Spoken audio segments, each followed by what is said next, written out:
Hello, I am Jason Kufur Alaluwa George. I play keys alongside ShofarBand, and this is the keyboard tutorial for the song Your Kingdom Come off of our studio release, Behold. The song is in the key of C and it is at a tempo of 72 beats per minute. You will notice, according to the studio version of the song Your Kingdom Come, there is a dramatically high amount of keyboard programming that goes into it. There's a lot of different sounds, pads, instruments in general. It comes to a very high amount of computing power as done by Neil's computer. We do not necessarily have access to such equipment in a live setting, so the aim of this tutorial is to, one, strip it down to the bare minimums, the bare essentials that you need to have to execute the song well, and secondly, to illustrate how you would go about performing the song in a live congregational setup using stock mainstage libraries, specifically the RetroSynth, which I use in its unprocessed form with the exception of some compression that I do add to the signal, as well as some delay that I add for dimension to make the pad sound massive and good. In stereo, it sounds something like this.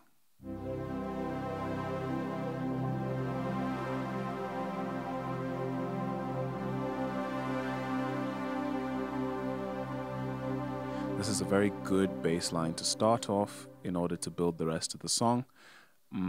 There's not much of an intro in the song, so I'm going to fall in basically from the verse. Also, it's very good before we start engaging with what the rest of the song is going to sound like, to understand that when we do the song live, we use a track, which helps not having to necessarily create all of the sounds live.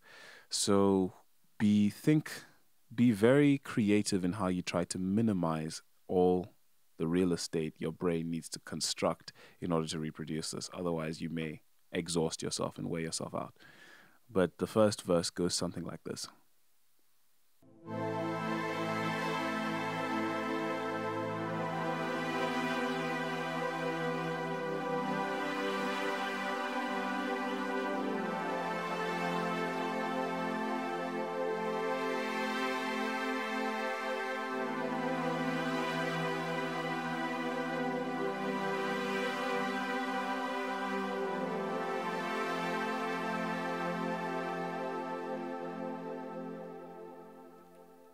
That ends the verse, and it's basically the chord stencil for the second verse when it eventually surfaces at a later portion in the song.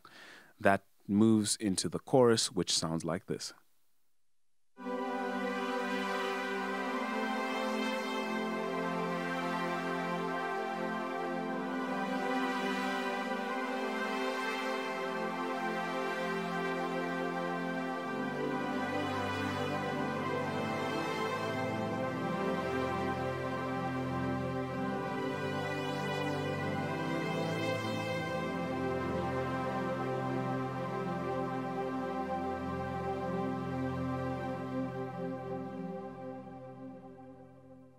Two points coming out of that demonstration of the chorus that we need to be mindful of. Firstly, we need to be very mindful of the trail of the synthesizer, not just the trail, also the attack. The trail being the amount of time that it takes for the synthesizer sound to die down after you've pressed it, and the attack being the amount of time it takes for that to rise to its consistent volume.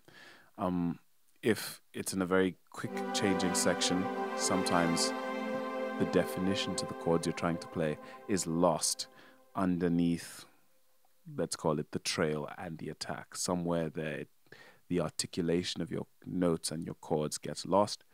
And another thing that's very important to be mindful of is how the song builds towards the climax. Now that we've spoken about the chorus and the verses, which are basically the same across the two, we can think of how we're going to move eventually to the absolute climax of the song, which is the last the last tag. Your kingdom come, O Lord. Your kingdom come, O Lord. That is the absolute peak of the song. Therefore, everything that we do headed there needs to almost fit an arc of going up to getting to that point. So in the earlier verses, earlier choruses, be okay with holding back a little bit. And then as the song gets bigger and bigger and bigger, introducing a little bit of size, a little bit more velocity in your striking of the keys, small things you can do, but that I'm not necessarily going to talk through. It's for you to explore the bounds of your musicianship to uncover what that means for you.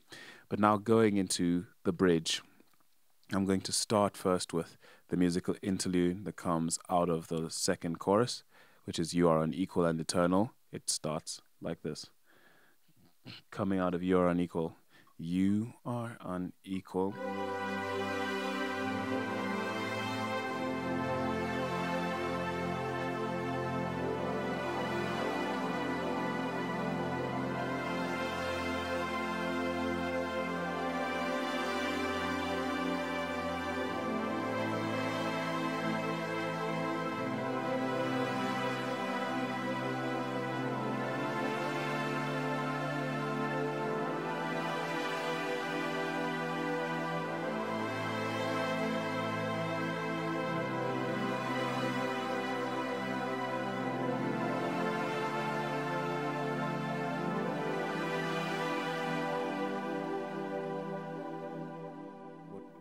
What I just played through was the bridge, starting with "May your kingdom be established" and ending with "We acknowledge your dominion, champion and king of kings." That entire block repeats one more time, same chords, a bit more intense naturally as the song builds towards the "Oh, oh, oh, your kingdom come, O Lord."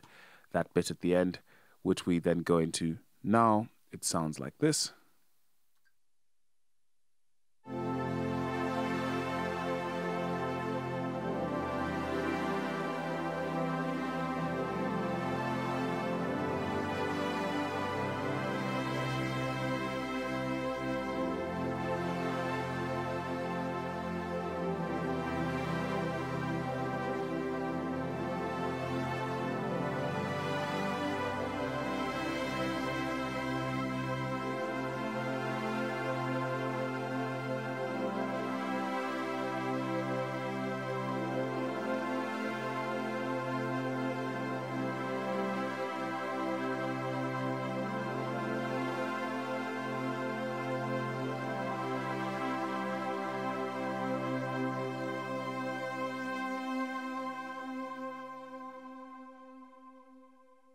So how that all comes together is it's the verse, then a chorus, then another verse, then a chorus, then the musical interlude, the either 2 or 4 bar, depending on how you're counting, interlude. Then it goes into the 2 bridges, and then the out tag, and then the outro, of course, that bit comes out as an outro. Because the song is generally entirely pad driven, one thing you want to be very mindful of is keeping your chords very clean. Well, this is one of the few songs that the major and the minor thirds are actually allowed to exist within the mix because it helps drive the melody. It helps drive the progression, as you saw in the musical interlude. It went from the leading edge of the melody is found. So in that sense, it's allowed to exist because it helps progress the music. And if it's outside or if the chords are very well spaced, it won't sound very muddy. That's the trap that a lot of people fall into when they use these kinds of pads. Even myself sometimes, is that very often it sounds muddy because the chord or the notes within the chords are very close together. Add some distance and it sorts out a lot of things. This has been the keyboard tutorial for your Kingdom Come. I trust it has been very helpful for you, and I hope for brilliant execution in your church context.